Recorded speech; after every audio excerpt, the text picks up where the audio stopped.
Breast అనేది ఫెమినిటీకి ఒక ముఖ్యమైన బాహ్య గుర్తింపు. మరి అలాంటి ఒక బ్రెస్ట్ చాలా మందికి అన్‌ఫార్చునేట్‌లీ డెవలప్‌మెంట్ స్టేజ్‌లోనే అరెస్ట్ అయిపోయి సైజ్ పెద్దగా పెరగకపోవడం, లేదా అన్‌ఈక్వల్‌గా లెఫ్ట్‌కి, రైట్‌కి తేడా ఉండడం వల్ల చాలా ఇన్‌సెక్యూరిటీతో గురి అవుతూ ఉంటారు. ఈ ఇన్‌సెక్యూరిటీకి ఒక సింపుల్ సొల్యూషన్ ఉంది అని చాలా మందికి తెలీదు. ఒకవేళ ఉన్నా కూడా చేయించుకోవడానికి చాలా భయపడుతూ ఉంటారు. ఎందుకంటే ఇందులో చాలా మిత్స్ ఉన్నాయి. ఆ మిత్స్ గురించి ఈరోజు మనం డిస్కస్ చేద్దాం. Hi, I'm Dr. Kinnara Reddy, consultant plastic and cosmetic surgeon at Star Hospitals, Illumina.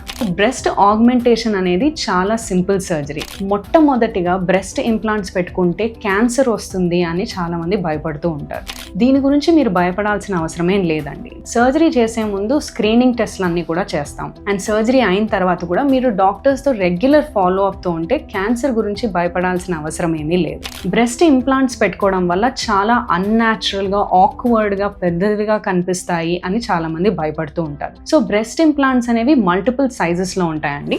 ఇలాంటివి మీ హైట్కి మీ వెయిట్కి మేము మెజర్ చేసి ఒక కరెక్ట్ సైజ్ని మీకు సజెస్ట్ చేస్తాం. ఎగ్జాక్ట్గా మీకు సూట్ అయ్యే ఇంప్లాంట్ మీరు పెట్టుకున్నట్లయితే ఆక్వర్డ్గా అన్‌న్యాచురల్గా కనిపించవు. ఒక్కోసారి ఇంకా న్యాచురల్ రిజల్ట్స్ కోసము ఆ కాంటూర్ మెయింటైన్ చేయడం కోసం ఫ్యాట్ గ్రాఫ్టింగ్ కూడా పెడతాం. అంటే మీ ఫ్యాట్నే వేరే పార్ట్స్ ఆఫ్ ద బాడీ నుంచి లైపోసక్షన్ చేసి ఆ ఫ్యాట్ని ఫిల్టర్ చేసి ఫ్యాట్ అనేది ఇంజెక్ట్ చేస్తాం. సో మీరు అన్‌న్యాచురల్గా ఉంటుంది అని భయపడాల్సిన అవసరం లేదు. బ్రెస్ట్ ఇంప్లాంట్స్ పెట్టుకున్న తర్వాత ఫీడింగ్ చేయలేమేమో అని చాలా మంది మదర్స్ భయపడుతూ ఉంటారు. సో ఈ బ్రెస్ట్ ఇంప్లాంట్ అనేది మిల్క్ తయారయ్యే గ్లాండ్స్ వెనక లేదా మజిల్ వెనక భాగంలో పెడతాం. రెండు వేరే ప్లేన్స్ లో ఉండడం వల్ల మీకు బ్రెస్ట్ ఫీడింగ్ అనేది ఇబ్బందికరంగా ఏమీ ఉండదు. సో బ్రెస్ట్ ఇంప్లాంట్ సర్జరీ అనేది చేయించుకున్న తర్వాత recovery time usually 1 week to 10 days మాత్రమే. తర్వాత మీ రెగ్యులర్ జిమ్ యాక్టివిటీస్ కూడా మీరు చేసుకోవచ్చు. ఎలాంటి ఇబ్బంది పడాల్సిన అవసరం లేదు.